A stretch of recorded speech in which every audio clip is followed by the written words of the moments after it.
Hi, welcome to another edition of Homeopathy Made Easy. I'm Sam Adkins, the homeopathic coach, and I thought I'd take this opportunity while I'm on this beautiful beach in Koh Phangan in Thailand to actually share with you some homeopathic tips for tropical climates. What follows are 4 tips: homeopathic treatment for sunstroke and heat stroke, sunburn, coping with insect and especially mosquito bites, and dehydration.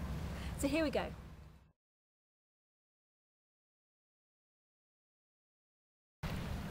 Hi, tip number 1 is about heat stroke and sunstroke. Now this occurs when the normal mechanisms that keep you cool are overridden or overwhelmed, so such as exercising in high temperatures and becoming dehydrated.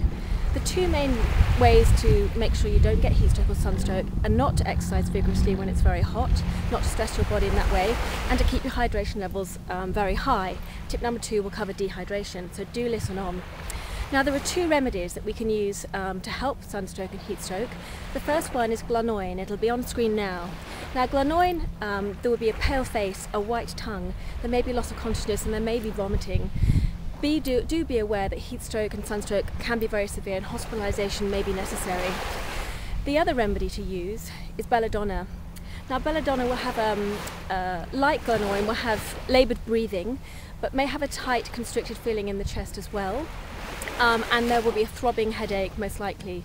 So those are the 2 main remedies for heat stroke or sunstroke, but the best thing is prevention. So rolling on to tip number 2.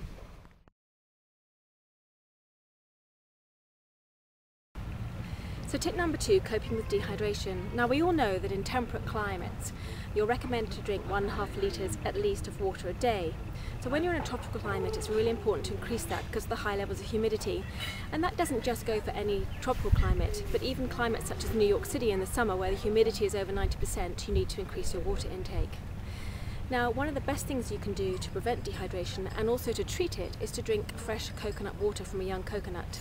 This is nature's most isotonic fluid and it puts you into balance very quickly. Now there are 2 homeopathic remedies for dehydration that I would recommend. The first one is China and the second one is arsenicum.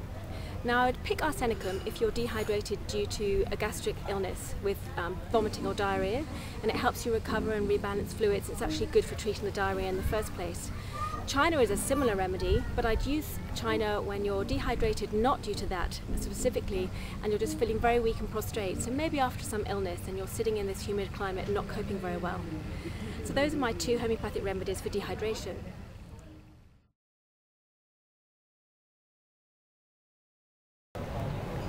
So here we have tip number 3 for mosquito or insect bites.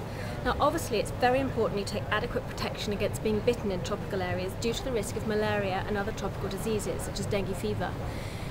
But if you are bitten, there are 2 ways that bites normally go. The first one, they swell rapidly, get hot to the touch and are red. And if this is the case, you need to take the homeopathic remedy Apis mellifica, and that'll stop the swelling and make the bite more comfortable. Now the other way they go often is cold and pale and numb, and maybe sometimes the skin gets purplish or blotchy, and the remedy for this is ledum. Okay, so there's the 2 options for mosquito bites or insect bites. Now why don't we move on now to the final tip. So moving on now to tip number 4. So here we have the last tip for homeopathic remedies for tropical climates, and it's about sunburn. Now we all get caught out occasionally when we forget to reapply sunblock or spend too much time in the sun, but there are several things you can do, but I have one word I'd like to repeat 3 times initially, and that is arnica, arnica, arnica. So if you experience some medium to severe sunburn, immediately take some arnica, and then you can follow it with one of 3 options. If you have some calendula mother tincture, which is a herbal preparation, 10 drops of calendula in a glass of water and bathe the area will promote healing. Now there are 2 main remedies to consider for sunburn. Urticaria urens is the main remedy when the pain is stinging and prickly. And the other remedy that I would consider is cantharis. Now use this when the patient is very restless and the pain is very intense. And you can repeat that quite often every 20 minutes to half an hour until some relief is obtained. So thank you for listening to 4 homeopathic tips for tropical climates, and I'll be back soon with another edition of Homeopathy Made Easy. This is Sam Adkins, the homeopathic coach, signing off from this beautiful beach on Koh Phangan in Thailand. Thank you for watching.